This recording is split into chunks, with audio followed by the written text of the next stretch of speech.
want to start by asking you this, William. What Sure. is it that really drives you to do the things that you do? What are some of the things as an entrepreneur that really drive you? In all of the ventures that I've gotten into, I have consciously gotten into the things that I'm extremely passionate about. And I think this has been something that has helped drive. It has helped me get through the highs and the lows.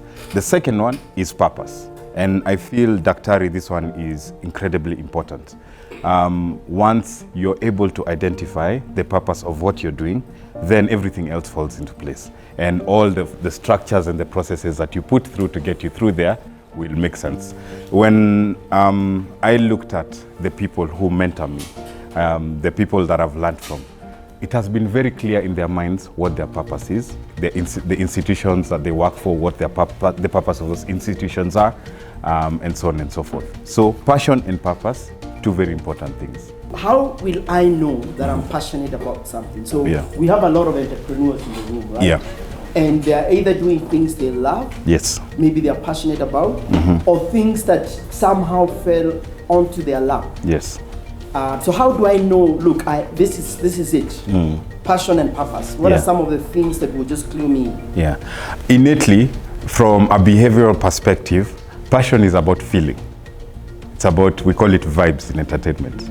It's about the feeling that you get.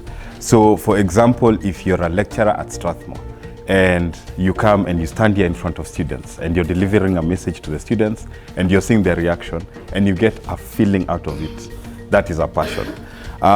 Passion can also be influenced by your environment. So it's no surprise that some of the top athletes in this world grew up in an environment where either there was an athlete there and they were learning from that. Some of the top musicians and creative artists either were singing in choirs, their parents were at a certain level, their uncles and aunties were at certain levels. Entrepreneurs, some of the top entrepreneurs in this world have been exposed in that environment at a very young and early age. So I think inevitably, it's not about you yourself because you're not an island. The people around you will influence your passion, but once you're exposed to that, the critical thing is how does it make you feel as a person?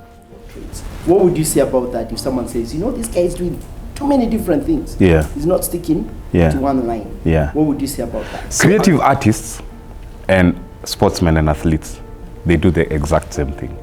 Yeah. Whatever a musician does, whatever Peter does, and whatever Omanyala does, same process and same end goal. So those two, I don't see a divergence out of it. The third bucket for me is technology. So, and from a very early young age, I was fascinated by technology. From when we used to, Daktari, you're much older than me, but when we were younger, we used to play games. Yes. We used to play games on devices. And these games were 1D. They were not, if I look at the graphics right now, the graphics are elevated. So from that, playing those games, being exposed to technology, being exposed, and just gaining that interest and building on that interest. And when I got into now career, and I did business management, and I was lucky enough to marry that business management and technology, and my technology side is now on the side of business management and having those two and running with those. So I do not see, for me personally, I don't see like there are too many things. It's just three buckets, and those three buckets that I'm extremely passionate about, that I've grown from an early age subconsciously, right? Subconsciously. In sports, I was an athlete from when I was 4 years old. So music, I used to do music from when I was, again, 4 years old. So it's just the path and the exposure that I've had. Tell us a little bit about that technology piece. Because I hear you're working with different telcos, right? Yes. So just a little bit around that journey as an entrepreneur. My generation, we're extremely privileged. We're extremely privileged because we are in an era that is disruptive. So you remember the industrial age when things were happening in production and manufacturing, and those process improvements in production and manufacturing. Then now we have the technology and the industry age, where there's this new infrastructure and new rail that is disrupting the way things are happening, that is enabling someone from Muranga to come up with a product and launch that product and become an overnight success. Technology has opened up new ways of distributing. In our industry, creative, I can be shooting a TikTok video here with you, and in the next 3 minutes, we go viral, and we become brands, you and I. So tech, for me, I feel, is a massive opportunity that we all have to leverage. And for entrepreneurs, technology now is no longer a department. It is actually a DNA.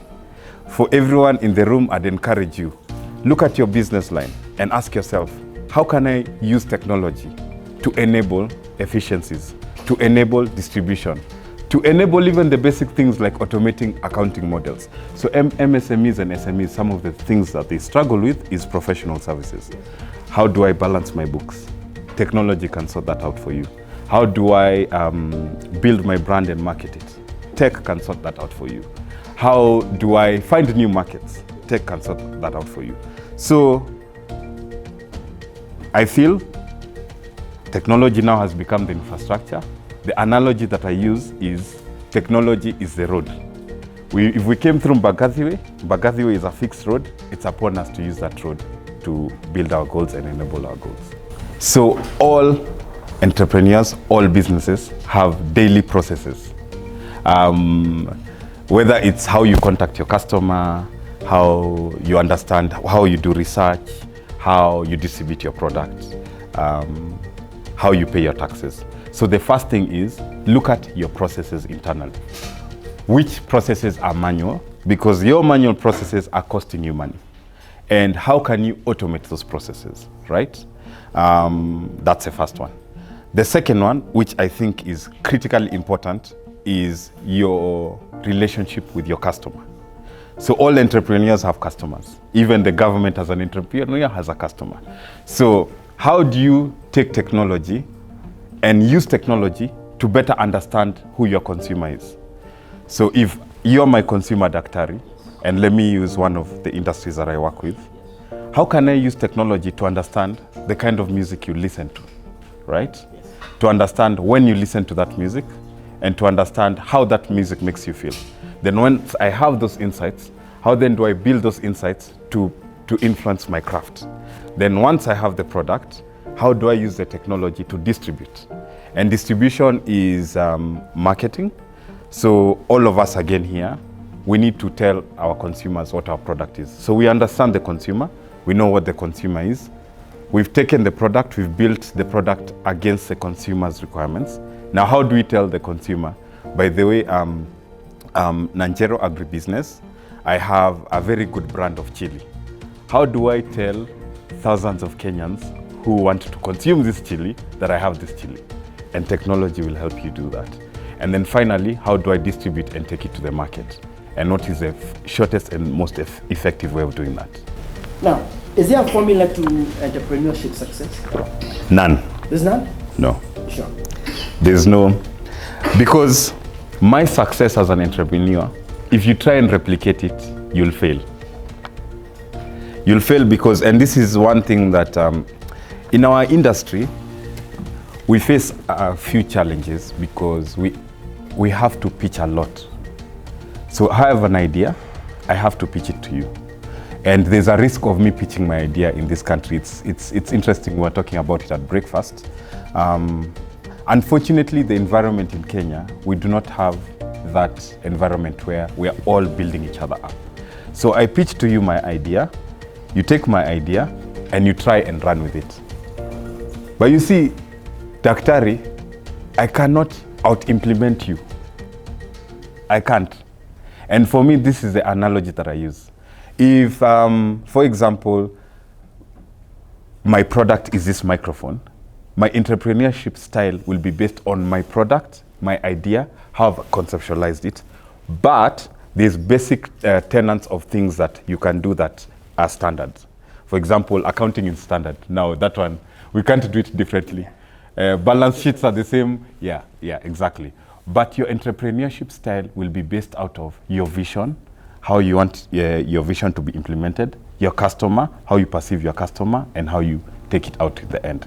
So I cannot out-implement you in your idea. So let's for the team, for the entrepreneurs here. Yeah. We know that there's a uniqueness in everything that we do. Right. But are there baseline, like Yes. 3 or 4 baselines that everyone must think about Yes. to be a successful entrepreneur? For example, Yes. the leadership mindset or Yes. the entrepreneurship Yes. mindset. Yeah. Are there 3 or 4 baselines that you'd share? Yeah, for sure.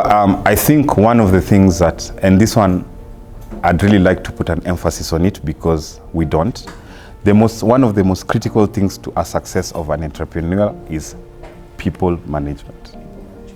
So you can start out as a single entrepreneur and you're by yourself in that institution, but at the end of the day, you'll need people to work with.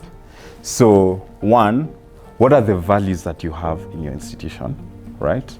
And as an entrepreneur, and how do these values translate to what you're doing?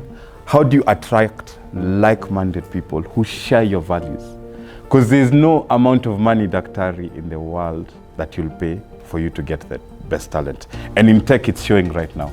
Techies are moving left, right, and center. The ones who are staying are the ones who believe and have bought into the values of the institution. So how are we then getting the people who have the same values as us? Then how are we treating these people? How are we creating an enabling environment for them to thrive? How are we also building up on their goals and their ambitions for them to thrive? That's the first one, and that's people and leadership, which is critically important. Again, I'll go back to purpose. Purpose is also very important. For an entrepreneur, if your business does not have a purpose, then you're heading towards failure, because you'll hit a dead end and you'll not be able to evolve. One other thing is business evolves. And I think that's critically important, and actually it moves naturally to that evolution. There are so many companies and examples, both in Kenya and globally, that have failed because they did not change and evolve with the times. So the thing is, how do we as entrepreneurs have that mindset to read the business environment, to read the consumer, and change with the consumer?